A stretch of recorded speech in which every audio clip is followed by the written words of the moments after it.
I actually first played junior with Ballyduff when I was 15. And I last played when I was 49.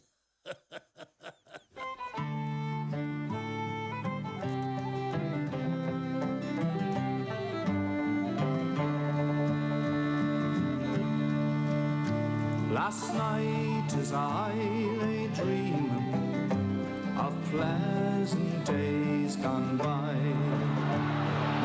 Cheasty is tackled, but he dives up the tackle. He's going right through. He's tackled again. He has passed the ball into McNally.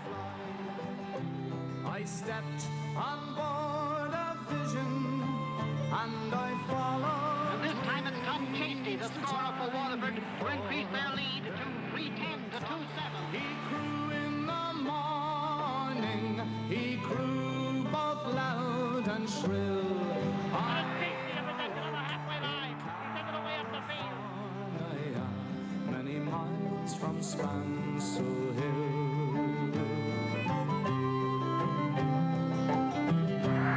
Can nobody stop Tom Cheasty if he connects again to crash Waterford into the lead? Na de dinter troch der lechre amaniach den anéise, loitier Tom Cheasty goni. Vi Cliffin Hummin is smur na gravige. My granduncle, Dick Whalen, was a member of the Ballyduff team in 1887 and won the first county football championship, and they went on to play the Young Islands of Dundalk. This is my mother's home place now in Grange, Munster, where I led the hurl, I suppose, about 6 or 7 years of age. We hurled up and down the yard. And this would be a typical farmyard now. It's still much the same as it was then. We hurled up and down there. I could remember well ye being here, like, you know, when you're on these little chaps, like. Yeah. And I could remember we starting to hurl and playing, everything like that. And we just usually do our hurling out there in Dellenges, field, Yeah, as well as around the yard. As well as around the yard. We'd probably start off in the yard. We probably And then were. we'd move out when a few more lads would come along. Sure, yeah. But like, sure, as I said before, when I started here first, I was very badly able to hurl. But when I went home then, I said, I got a hurling and a ball, and I started hitting against the wall. So I wanted to be able to hurl. Agus cén tíntas gur an fónsin Tom. Cha se lehinnta gaiiristeir imdúirí umráiteach a fortláirige inéar na garachadaí. Chud Jacob a bhí na chórsan sa Málaige. I was at the 1948 All-Irelands. Christy Mile and Mick Hickey, Mick Hayes, they would be my heroes. John Kane and Christy Mile in particular, and Mick Hickey, who would have lived fairly near to me at home. The Dublin defenders were getting things hard, and Matthews, Dumfries and company tried valiantly but vainly to keep John Keane, Ed Carew and Tom Curran at bay. I always looked up to them because they were great players. Agus má bhí tuilis breag a testal, bhí se le fála deach dúcha siúhaid. Bhí mi se a gimmert le Kilkenny, agus taxis a bhí going again now. Bhúlamar le Martin Murphy ó Muncún, round a hór a bhí sé doing. Agus a bhain céile an tín de Tom Cheasty a bheith. Agus is minic a bhí Tom ann, nuair a bhí mar ag Balú Martin. Agus a méid sin amach ó chaithig Tom a gin, spegnarí mar se le poros di bhid, ach fech rial nú ró le loba. We got Tom, I always remember, I think it was 1954. Yeah. And we thought we hadn't a great panel in Munster, like, you know. So because we thought if we could get somebody from outside, that was yourself. Between all the hullabaloo and all the talk anyway, we got cold feet, and it never came to pass. That's right, yeah. I was a bit apprehensive myself. I was, yeah. I know. I didn't think I'd be up to it. Didn't you? Yeah. Yes. I know. I regret to this day that I didn't play, because I'd have liked to warn. I'd like to have said, even though it wasn't legally now, but I'd like to have worn the green jersey with the white sash. My mother's native parish. Níor cha sé an Genzi glas winne, ach ceirfí Genzi fortláirige. Well, this is where I think I was standing. It was the old stand at the time. I think it was the 54-55 league. And I was at a training in the field at home in the Ballydofa that morning, and I came in to see Waterford playing Kilkenny. And I was standing here, and Tom Pinkett was secretary of the Eastern Board at the time. He must have heard a few fellas didn't turn up, and they were short. And he came down to ask me would I play, and I didn't, be honest about it, I didn't have to be asked a second time because my ambition was to play for the county. Agus didéir chéile honnig fésarthub, ach nuair a dill Phil Grimes as medica, is a direisha ceart a chuadar. I remember well John Kane saying to me, I think we have the makings of a team, he said. When he spoke, he knew what he was talking about, and because he was one of the greatest players of all time. Phil was a plasterer by trade, and he had cousins in America that were in the building business. And they brought him out there. I suppose work was scarce here at the time. And he was there then for about 4 or 5 years, I'd say. When the Korean War started then, it was that around the 1950s or something. But Phil anyhow said, although he liked Uncle Sam, he didn't feel like dying for him. So he came back. The Korean War was a lucky break for Waterford anyhow. We beat Limerick, and then we beat Cork in the Munster final. But we were, if Cheasty Ring got injured, I think. They were playing Tipperary, and Cheasty Ring got injured. And he wasn't playing with Cork in the Munster final in 1957. And the Cork people, after the match, you won all right, he said, but you didn't. You wouldn't beat us if you had Cheasty Ring playing.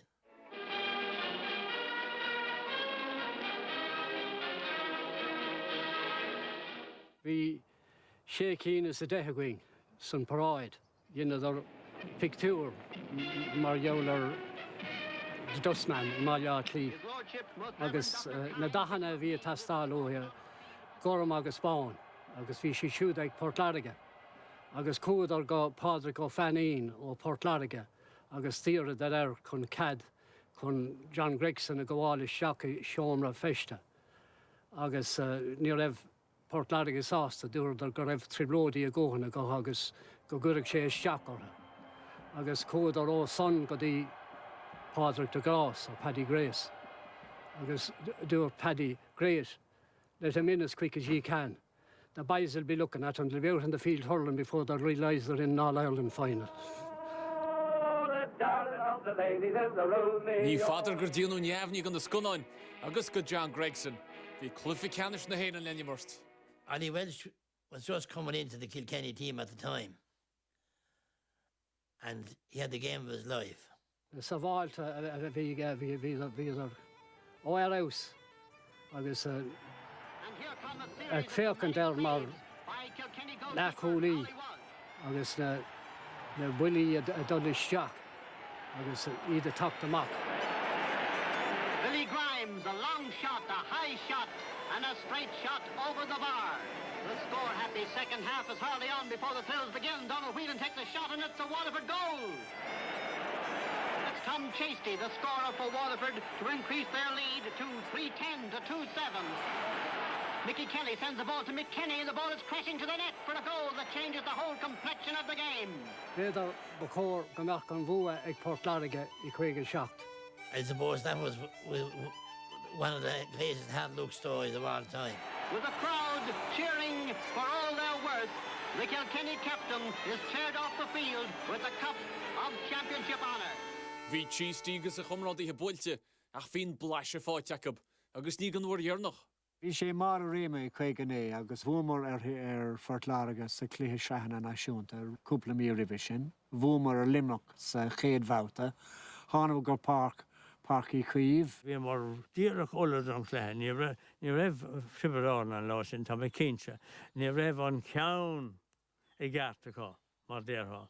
Bhí an lá anna stirmúil fad, dimmer Portlariga leis an nglae, agus ag lethám bhí Portlariga 8 gúil agus gá chólín contosig. 8 dó gine faic. Faic na fríde. Cowrig an bua sin go mór lá I Mohoran. We went on and played Cork then. Ring was there this time.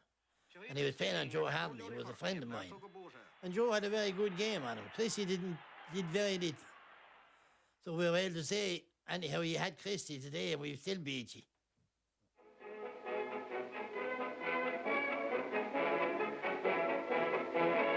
Tom Cheasty is chased by Mick Walsh. To Tom O'Connell. To Billy Dwyer, and it's a goal. Kiley shoots, and there's another of Ollie Walsh's brilliant saves, followed by a lengthy clear. And here comes Tom Cheasty for a game of bumps the daisy with Paddy Kelly, before going on, through and over a few more obstacles to score another break. After another Kilkenny goal, Tom Cheasty strides through to produce still another point for the Munster. We were cool sa breis, agus Kyle mar tríú Kerry Shanson chun an pointe áil I dros gomerach an bógreen ach de hepóí. Here it comes. Larry Guinan to Seamus Power. He shoots, it's a goal. The equaliser. The day is saved for Waterford. The bheith sé a gali ach bháin Jim Link Welsh an dhéanamid go léir. Cur sé súsa cumán agus búl and Schlitter and cumán in áirde agus a glance it deflected into the net. Yes, the game is over. And an out-shot like is just picking over exactly on the hour. Oh dear, what a game.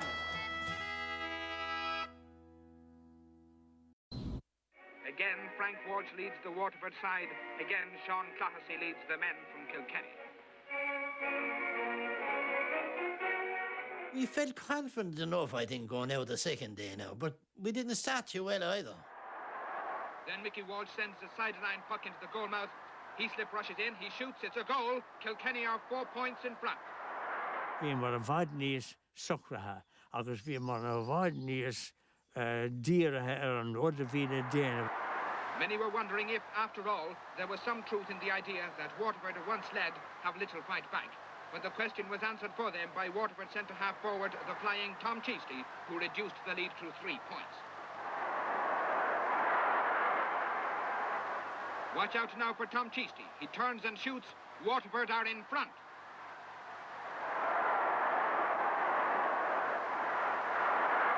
Can nobody stop Tom Cheasty? This shot of his is saved, but rushing in, he connects again to crash Waterford into the lead. Bhuaigh sé glán Mickey Welsh's olma bhí mar lá hacha lár. Níor thug sé seanstó. Fuair sé gá cúl agus gá cólíní san céad le agus timar sé anna cléthe. Here's the final score of the game. Frank Walsh beats Paddy Buggy to score a superb point from the touchline.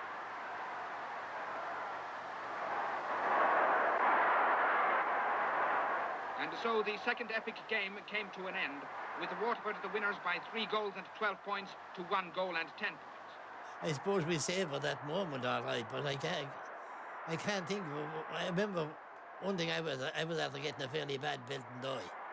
I had a black eye anyhow, that's what I remember about it. And that's one thing I always hated to get, is a black eye. And I lost a tooth as well. I lost a couple of teeth as well the same day. And got a black eye. But that didn't affect me though, I didn't even think. I had the habit of, I'd shrug off injury, I didn't mind it. Gondar na huiridí of bhí craobh na héad an grúteag na déise, agus bhí Cheasty na laiach. There was a massive crowd on the quay. And we were brought down to the town hall. And there was a man from my native parish who was Mayor Ward for the time, Fad Brown. He'd be Tony Brown's grandfather now. And I remember him saying he was especially pleased that there was a man from his own parish on the team. And I remember that till the day I die. In 1963 grúdar Cluffy Canis na Sratha in Ait Tibradárin. Bhí Cheasty Harbar an lá sin. Agus ní raibh ach 3 cúlín athring sa dara. Agus an sin, ina dhéag sin, de bhuaigh siad oring ribh sin. I seasca dó, I gomórtas an Oireachtais. So, agus an sin hána mar go dtí craobh na mún. Clé Canish na Mooney Shaska Tree, agus Fuda Roring a Reach. And John Barron, Mick Dempsey, Phil Grimes and Tom Cheasty. Tom Murphy passes to Eddie Kerr for Kilkenny's point number 2.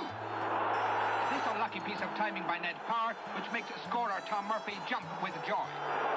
He lay for Kilkenny contussig. Le Tri Cool agus Shea Coolini, the Gwyneth Coolawine agus Cuig Coolini egg Port Lloyd. Well, vi misha in akil Shem Downey in san stand. Agus ag lahaum vi mar a kaint agus is tóca go raibh me graumi a gara tush go raibh Kilquinnig sa bhreis son. Go raibh an clétha hart. But Waterford have a tradition for coming from behind, and here's Seamus Parr scoring a goal. Waterford again. Phil Grimes shoots. Hollywall stops it, but McDonnell is there to drive it home. Phil Grimes takes it. It's a goal. It's further cool in e cool. Agus is beag nar bhuad a running. Bhí ar grí, well, beag nach heppering. Seamus Clear, the Kilkenny captain, who played an outstanding part in the victory over a gallant and not too lucky Waterford team. It would have been a great thing if we'd won the second one. They say it's a good team wins one, but it's a great team wins two. That's one of the things most of the fellas regret that, like, you know. In 1963 curú téirme finreachta sé bhí ar Cheasty, mar go neacha sé dansa. The Bohemians Soccer Club used to run a dance Friday night. I don't know, I didn't realise, I think, what it was on, but I went in anyhow. Bhí McDell ann bhí sé go hanmha, agus íor Jimmy Heffern an orm sa dul go dtí an dawsa, agus cúas. Ag ní raibh mar istigh san hala, níor bhí ga gaine a gara fóing. You're for the high jump. Do you know that this is a Bohemian football club dance, soccer, and the bhí an banna an ag an own céine. But the Vigilance Committee, anyhow, were exceptionally vigilant on this occasion, anyhow. Cuireadh ar fionlach ar sin, agus níor hurler rud ar bith doing it. And in the meantime, Waterford was to play New York in what they call... See, we'd beaten Tipperary, in my opinion, was the real final. And I played a great game in that, in my opinion, anyhow. And then you play New York then. But it was New York, it was, I know it was in Kilkenny where it was played. But I wasn't available then, or being suspended, and I didn't get a league medal. So, I mean, the league medal was important enough to Waterford. We weren't winning that many medals, like. But 20 years after, anyhow, they decided they'd get a special medal and they gave it to me. Well, that was the end of that. And I played my last game for Waterford here in 1967. And Nicky Powell's free goes right into the goal mouth. It's deflected over the bar for a point for Waterford.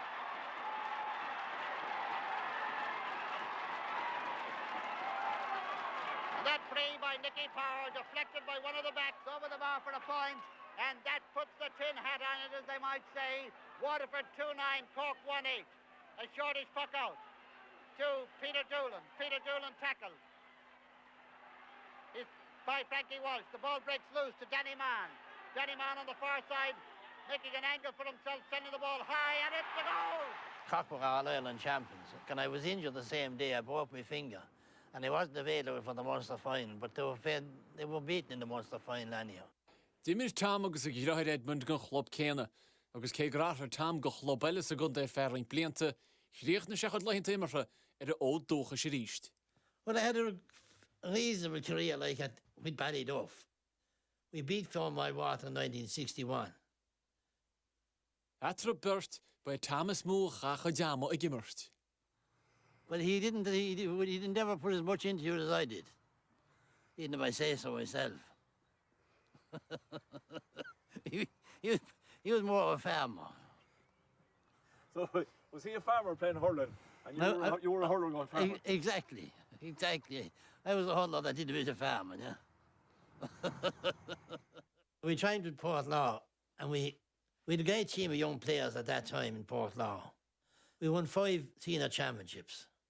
Probably one of my greatest memories was, I think, it was in 1971. Mossy Whelan, who was probably one of our best players at the time, was captain. Mossy, he allowed me to be captain for the day, and I received the cup. I think it's from Nicholas McCrath. But that would be one of my proudest memories here. The Ballyduff team asked me to come back and train the team. And I actually came back and I played as well as trained the team. I was going on for 50 at the time. So we won the junior championship, we bet Stradbally. Well, it was the same as the intermediate championship now. Nu er vi et spas eg Tom, agus nu er vi ikke kunnan slitter av Ola. Ni an ganabwille le kaman li råd vi gan ekar. Mar sjå vi en bjognak a gaina. Ak sai skup vi eg Tom. Agus the kashe stusan li råd mar sjå. Agus mar shin. Agus haran trasnalish. Nu er vul sé on glé, ni jache sé sir ach bjogani, but fi sé 4 jacher en húkáli ennever. Fi sé doi entin alone slí. Agus takt kút. Vi sé lúska mar sjó. Agus vi sé anna dakar around nu. Rakik tú yesh nu clé. Nu bedar gordirak tríot a héach sé. Ní rimar mi sé riv Tam. Vi is bedar kongur ka góhin dó. Bedar go raibh an talum na rimar me Ní raibh sé rá ach vi sé anláidir a fad. Vi nat happel on. And I had a better right hand now than I was ever given credit for now. I think they made a big thing about that, like, because when you go in on a solo run, you'd be afraid you'd be hooked, and I just kind of tapped the ball, like, you know, without much swing back at all. That was kind of a peculiarity that when I had it, I suppose. Tom Cheasty strides through to produce still another point for the Munster. I made a few mistakes. I wouldn't do them again. I wouldn't make them again. But I don't get a rerun. That's the pity of it. And this time it's Tom Cheasty, the scorer for Waterford, to increase their lead to 3-10 to 2-7. Im húdam ní meach a lán that's na clihí a bhúdar. Ní meach sí dábalté sin a dhéanamh gan Tom.